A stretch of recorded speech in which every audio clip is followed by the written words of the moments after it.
इस क्वेश्चन में ए एवं बी के बीच इक्विवेलेंट कैपेसिटेंस निकालना है। तो ए और बी के बीच इक्विवेलेंट कैपेसिटेंस निकालना है तो पोटेंशियल के ख्याल से हम लोग पॉइंट को अलग अलग करते हैं।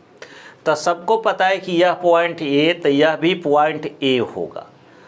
ओके, यस सर, यह भी पॉइंट ए होगा, यह भी पॉइंट ए होगा। क्यों? क्योंकि इन सभी पॉइंट का पोटेंशियल एक जैसा होगा।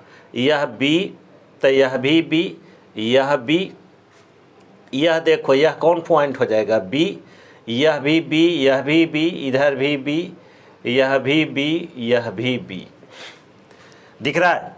ये बी था तो इसको भी बी कहेंगे क्योंकि बीच में कोई कैपेसिटर, कोई रेसिस्टेंस नहीं है। यह भी बी हो जाएगा, यह भी बी, ये बाईपास किया हुआ है, यह बी, यह बी, यह बी, यह पॉइंट बी, इधर बी, इसको भी बी कहेंगे, इसको भी बी कहेंगे। बोलिए कि ये पॉइंट जो हम लोग लिए हैं यह समझ में आया? यस या नो? यस या नो? यस या नो? जल्दी जल्दी, यस या no? Yes sir, very good, very good. अब हम बतलाए हैं कि कैपेसिटर का दोनों टर्मिनल अलग अलग पोटेंशियल पे होना चाहिए, अलग अलग पोटेंशियल पर। अगर सेम पोटेंशियल पर है इसका मतलब पोटेंशियल डिफरेंस जीरो, तो उस पर चार्ज कितना एक्यूमुलेट होगा? जीरो। क्यू बराबर सी भी ही जीरो हो गया, पोटेंशियल डिफरेंस ही। इसका मतलब उन सभी कैपेसिटर पर चार्ज जीरो आएगा। जब चार्ज जीरो आएगा तो उस कैपेसिटर का रहना नहीं रहना कोई फ़र्क नहीं पड़ता है। मतलब उन सभी कैपेसिटर को हम लोग सर्किट से हटा लेंगे जिस पर चार्ज जीरो होगा। चार्ज जीरो कब होगा? जब कैपेसिटर का दोनों टर्मिनल एक तरह के पॉइंट से जुड़े होंगे।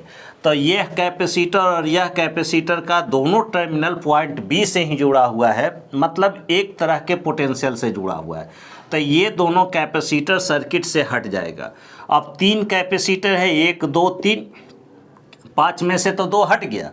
अब इन तीनों कैपेसिटर का एक टर्मिनल ए पर है और दूसरा टर्मिनल कहाँ पर है? बी पर है। जैसे भी जुड़ा हुआ है देखिए, एक टर्मिनल ए पर, दूसरा टर्मिनल सबका बी से जुड़ा हुआ है। इसका देखो बी से जुड़ा हुआ है, इसका बी से, इसका बी से।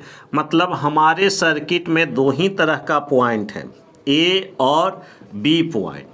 ए और बी के बीच में एक कैपेसिटर 6 म्यू एफ का, दूसरा ए और बी के बीच में कितना है? 6 म्यू एफ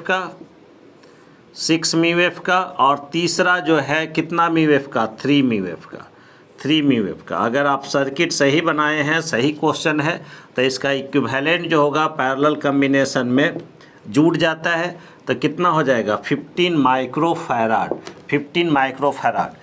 अरे 6 + 6 + 3 कितना होगा? 15 microfarad. Okay, C1 + C2 + C3 से। बोलिए यस या नो? यस या नो? समझ में आया या नहीं? दिक्कत है तो कमेंट कीजिए।